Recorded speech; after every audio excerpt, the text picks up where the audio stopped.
सो आज हम बहुत ही एक इंटरेस्टिंग टॉपिक के बारे में डिस्कस करेंगे जो गॉल ब्लैडर स्टोन के बारे में है।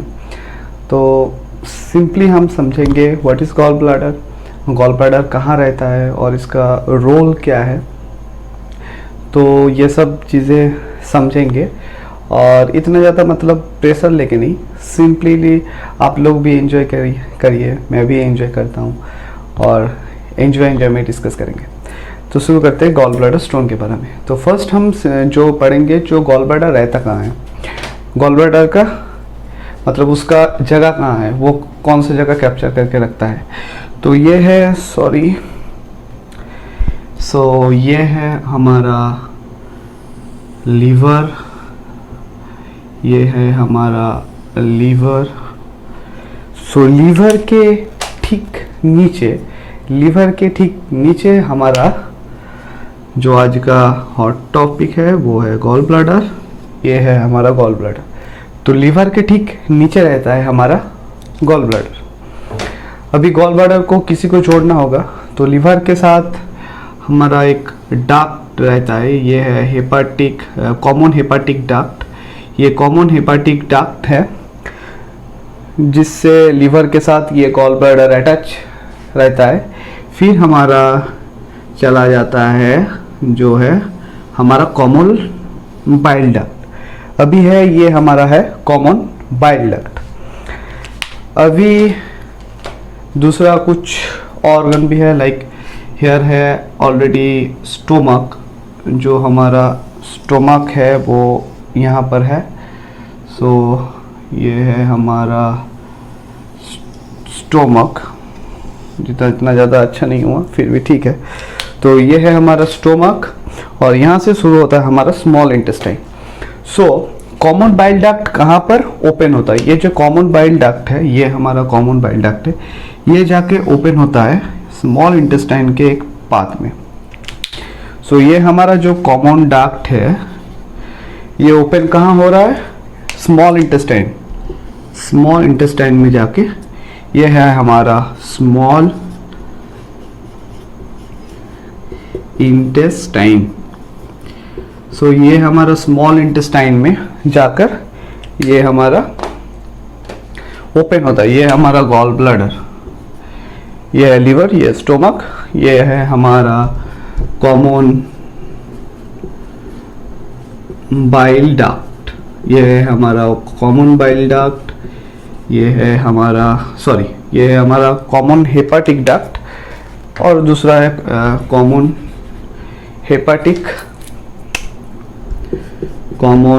हेपाटिक डक्ट एंड नीचे हमारा है कॉमन बाइल डक्ट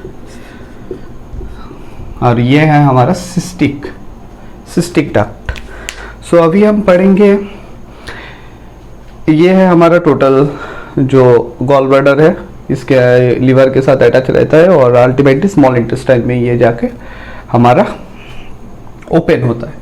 अभी गॉल ब्लैडर का काम क्या है, अभी किस काम पे ये लगता है। तो हमारा लीवर काम है इसको बाइल को स्टोर करने के लिए, मतलब बाइल जो लीवर हमारा बाइल प्रोड्यूस करता है। अभी लीवर का जो बाइल है वो कॉमन हेपाटिक डक्ट के अंदर सिस्टिक डक्ट, ये है हमारा जो स्मॉल डक्ट है, ये हमारा सिस्टिक डक्ट है, यहाँ से आकर गॉल ब्लैडर स्टोन में वो जमा होता है। अभी जब हम फैट रिलेटेड कोई फूड या फैटी फूड कंज्यूम करते हैं तो यहाँ पर जो हमारा बाइल है वो निकल कर आता है स्मॉल इंटेस्टाइन में आता है। और इसका रोल क्या है बाइल का रोल है हमारा फैट एब्जॉर्प्शन में हेल्प करता है, फैट डाइजेशन में हेल्प करता है। तो bile is a quite important thing. Now bile किस किस चीज़ों से बनता है, फिर हम आते हैं स्टोन क्यों बनता है, इसका ट्रीटमेंट क्या है और इसको हम कैसे डायग्नोस्ट कर सकते हैं। तो फिर हम आते हैं, तो फर्स्ट है दैट इज बाइल का मेन कंपोनेंट इस है इसका वाटर। फिर आ जाता है कोलेस्ट्रॉल के साथ फैटी एसिड भी रहता है। So fatty acids and lecithin also present, like lecithin lecithin भी प्रेजेंट रहता है। और हमारा और एक इम्पॉर्टेंट बिलीरुबिन, बिलीरुबिन भी कहाँ रहता है, हमारा बाइल के एक कंपोनेंट है बिलीरुबिन। सो ये है हमारा कुछ important component like bile, water, cholesterol, cholesterol, कुछ fatty acid, lecithins, bilirubin and obviously next that is bile salt. So mainly water का जो अमाउंट है बहुत ज़्यादा, फिर ये सब रहता है। तो ये है हमारा कंपोनेंट ऑफ बाइल। अभी और एक चीज़ समझना पड़ेगा कि लीवर में जो हमारा बाइल प्रोड्यूस होता है, तो लीवर के अंदर हमारा बाइल प्रोड्यूस हुआ, ये जो बाइल हमारा हेपाटिक, कॉमन हेपाटिक डक्ट है, इससे आकर हमारा जो गॉल ब्लैडर में, ये गॉल ब्लैडर में आके स्टोर होता है। तो गॉल ब्लैडर में स्टोर हुआ कहाँ, लीवर से प्रोड्यूस हुआ बाइल। पर यहाँ पर एक इंपॉर्टेंट थिंग, गॉल ब्लैडर में जो हमारा बाइल है वो रिलेटिवली कॉन्सेंट्रेटेड होता है। गॉल ब्लैडर के अंदर जो हमारा बाइल रहता है वो रिलेटिवली कॉन्सेंट्रेट रहता है। क्यों ये रिलेटिवली कॉन्सेंट्रेट होता है, क्योंकि बाइल जब हेपेटिक डक्ट के अंदर, गॉल ब्लैडर के अंदर होता है, तो गॉल ब्लैडर के अंदर ये रहते हुए ये वाटर और इलेक्ट्रोलाइट रिलीज करता है। मतलब बॉडी हमारा जो एक्स्ट्रा वाटर और इलेक्ट्रोलाइट्स है वो गॉल ब्लैडर मतलब बाइल से वो एब्जॉर्ब कर लेता है। इसलिए ये बाइल जो हमारा स्टोर रहता है ये ज़्यादा ठीक रहता है और concentrate, you can say concentrate. यहाँ पर several types of ATP, active transporter present through which sodium and chloride ions are released from the bile, so it becomes concentrated. So bile concentrate हो जाता है। अभी हम पढ़ेंगे, ये तो बाइल हो गया।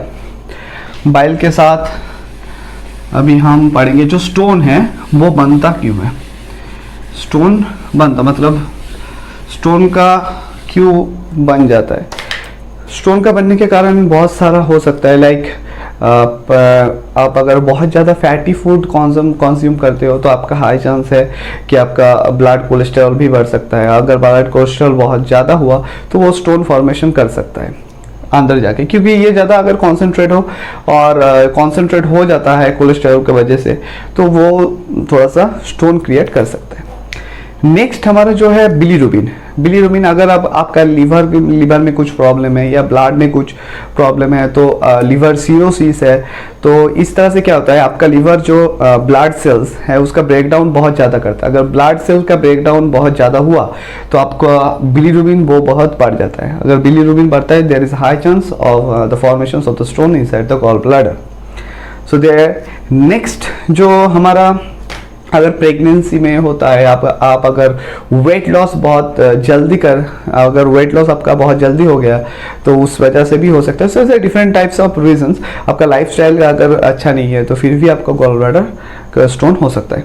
अभी हम इसको जो स्टोन है वो कोलेस्टेरॉल रिच भी हो सकता है। मतलब एक चीज़ समझिए, अगर कोलेस्टेरॉल 80%, कोलेस्टेरॉल एक बाइल का इंपॉर्टेंट कंपोनेंट है। अगर आपका कोलेस्टेरॉल बहुत ज़्यादा बढ़ जाता है इस बाइल के अंदर, लाइक 80% जो स्टोन फॉर्मेशन होता है जो कोलेस्टेरॉल की वजह से, मतलब कोलेस्टेरॉल की अमाउंट हाई होने से ही 80% जो स्टोन बनता है बाइल के अंदर वो होता है।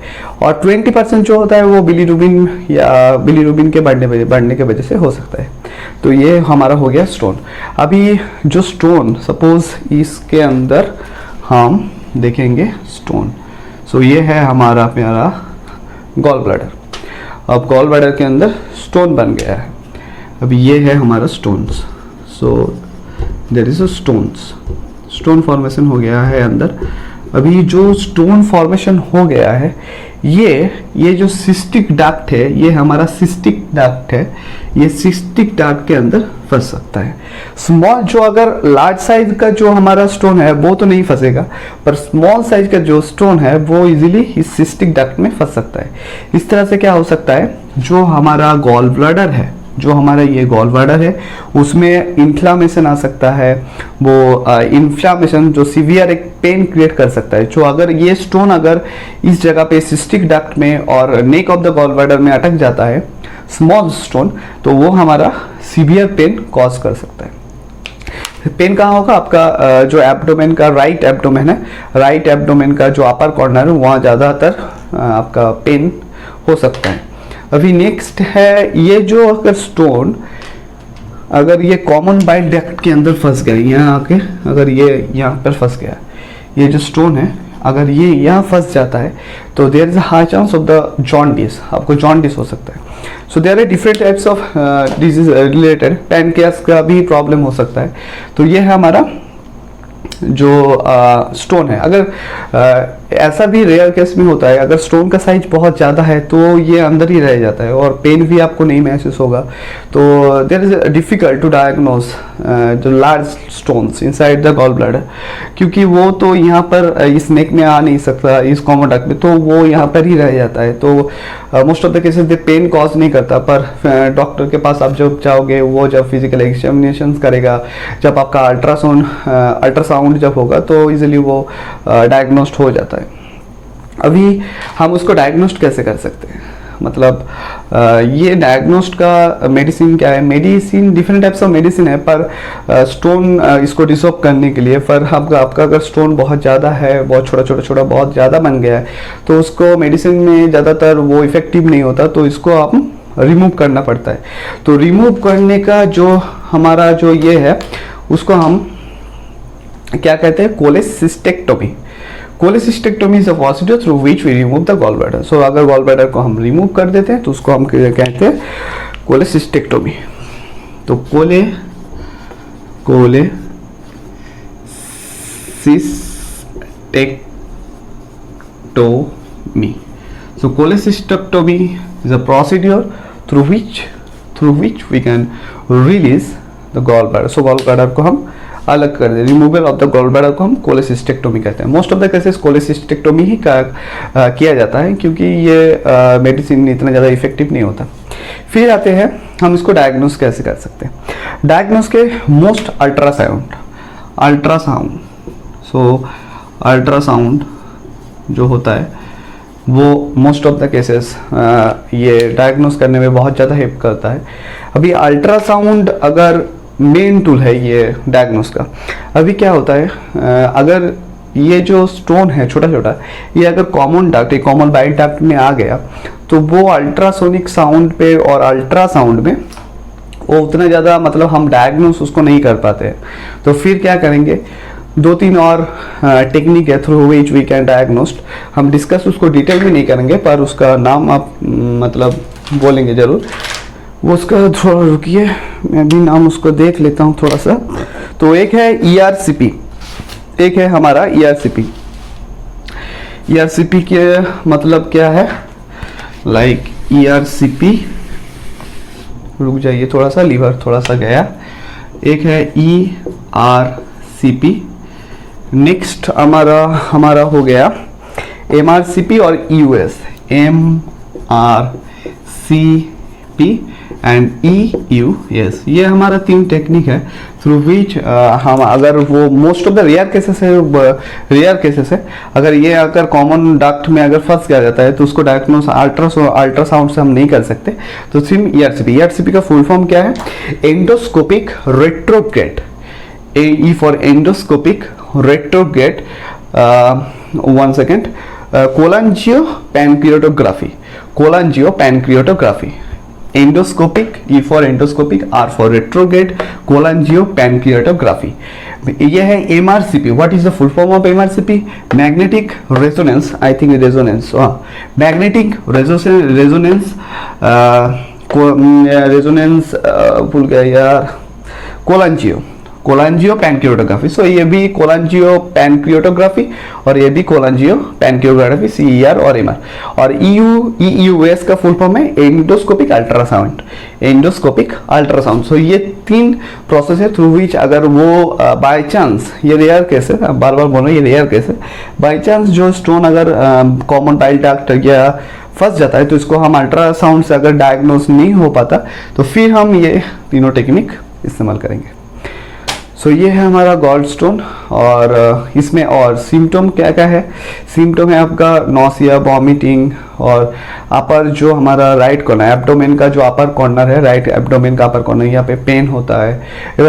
ऐसा भी है अगर मोस्ट ऑफ द केसेस वो पेन भी कॉज नहीं करता तो वो फिजिकल आपको दूसरा कोई प्रॉब्लम होगा तो आप जाकर डॉक्टर से कंसल्ट करिए, अल्ट्रासाउंड करिए, वो आपको पकड़ में आ जाता है। तो अगर आपको वीडियो अच्छे लगे तो ज़रूर आपके फ्रेंड के साथ शेयर करना, और सपोर्ट करने के लिए थैंक यू, और वीडियो देखने के लिए भी थैंक यू।